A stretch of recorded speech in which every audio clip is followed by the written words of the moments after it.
Welcome to Autonomous Frontier. I'm Alex Clug, and in episode 1 we broke down surgical robotics. In episode 2 we linked military discipline to leadership.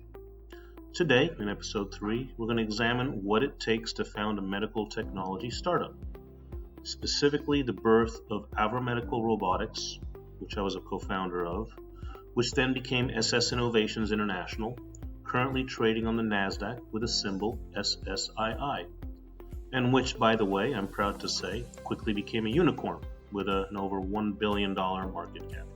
We'll navigate the regulated landscape, unpack the mechanics of early stage funding, and highlight lessons that apply to any deep tech venture. So, turning a concept into a company. Every MedTech startup starts with a clinical need.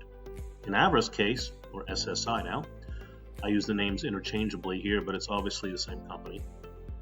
That need was greater access at a lower cost, while maintaining consistency and precision in minimally invasive surgery. In this case, the challenge wasn't identifying the problem, it was engineering a solution that satisfies three masters simultaneously. Clinicians, and I include the patients they take care of in this category, regulators, and of course, investors. Here's an industry parallel. Intuitive Surgical, the current leader in medical robotic surgeries, faced that tried in the late 1990s. Without surgeon champions, the Da Vinci system would have stalled. And without early FDA clearances, the investors would have walked away. The takeaway, product, policy, and capital have to advance in lockstep. At Avra, SSI, our first task was mapping regulatory requirements and defining the minimum viable product.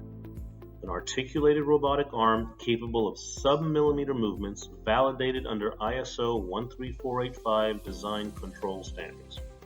Notice the order: design, regulation, then capital. Reverse that order and you waste time and money redesigning after investors have already placed bets. So, navigating the regulatory maze. In Avra's case, we took the path to first deal with the regulators in India, where our operations were, and where you also happen to have one of the largest, if not the largest, addressable markets for robotic surgery in the world. To quickly give you an idea of the scale here, there are about 70,000 hospitals in India. Compare that to just over 6,000 in the US. The regulatory process is also similar to that of the US's FDA process. It can be just as demanding, and once obtained, would allow the company to start generating revenues and, in parallel, gather the clinical data that would be needed for its US FDA application process.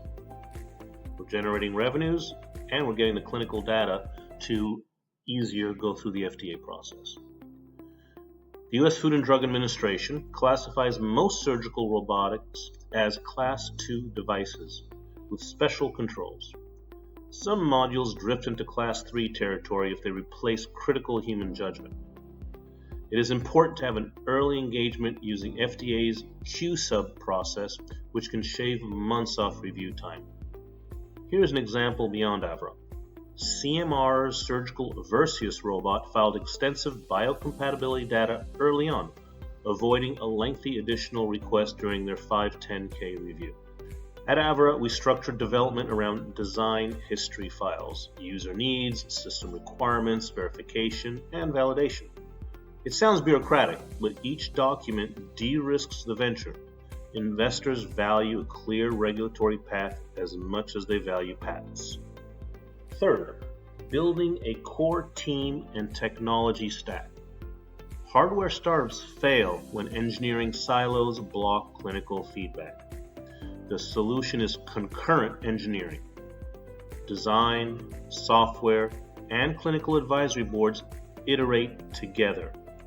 Here's an industry benchmark. Medtronic is known to employ a voice of the customer lab, where surgeons can break prototypes in real time. Feedback loops shrink from months to hours. At SSI, we applied the same principle. Digital twins for kinematics, bench models for instrument articulation, and weekly, if not daily sometimes, reviews with operating room teams.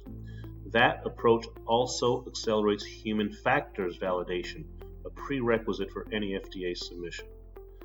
I must note here that we were particularly fortunate at SS Innovations in that the person leading the development of the system could play both the role of clinician and engineer and had the authority to make decisions immediately.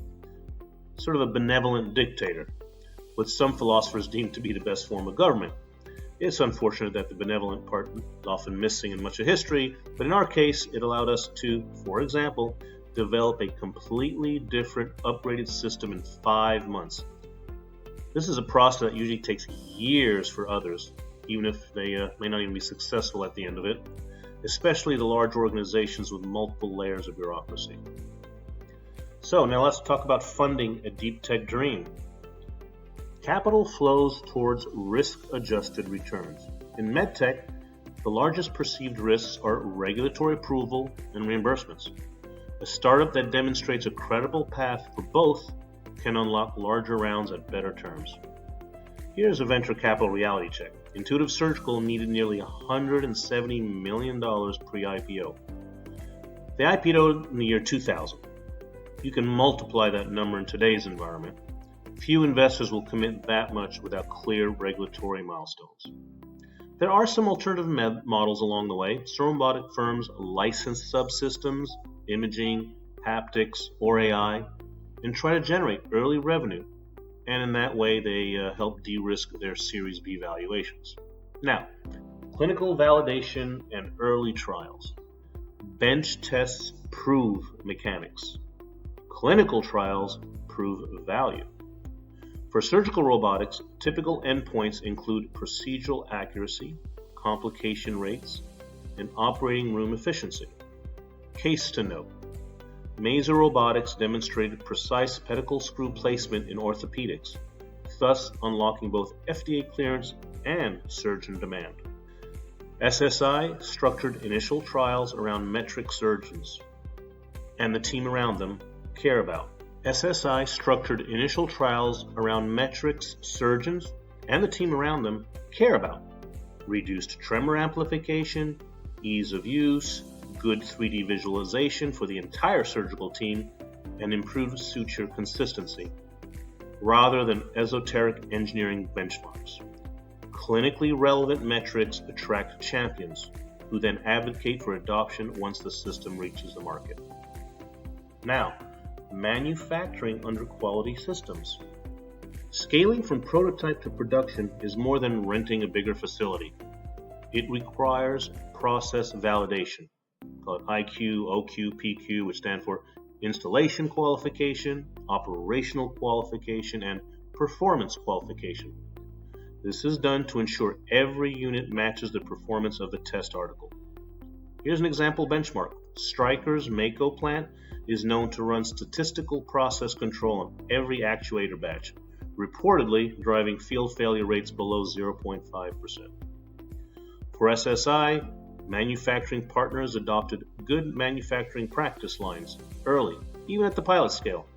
The expense paid dividends. When regulator audits arrived, documentation was audit ready, and when demand increased, the supply chain was already qualified.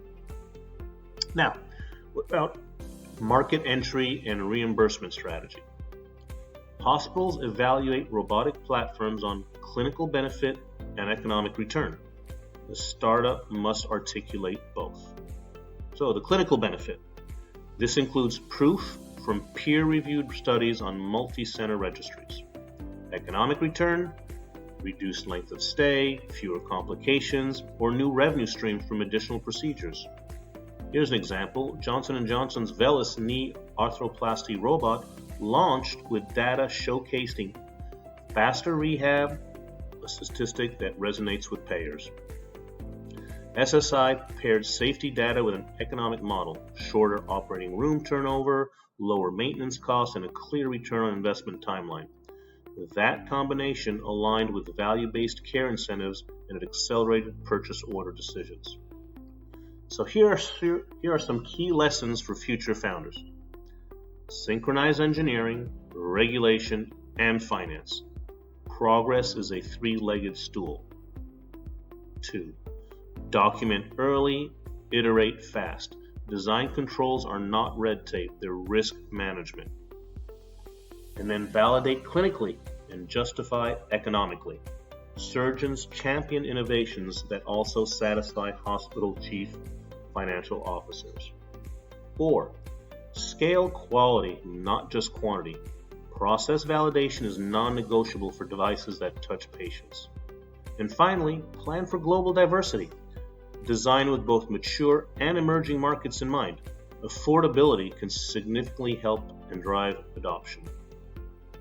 So, in closing, founder Avra, which then became SSI, taught me that MedTech success hinges on disciplined execution across seemingly boring but mission-critical domains, regulation. So, in closing, founding Avra, now SSI, taught me that the MedTech success hinges on disciplined execution across seemingly boring but mission-critical domains, regulation, quality systems, and clinical economics. In the next episode, we'll explore merging to scale, where we transition from startup mentality to global expansion through SS innovations. Subscribe, share, and join me for more insights on building technology that truly improves lives. I'm Alex Clug, and this is Autonomous Frontiers.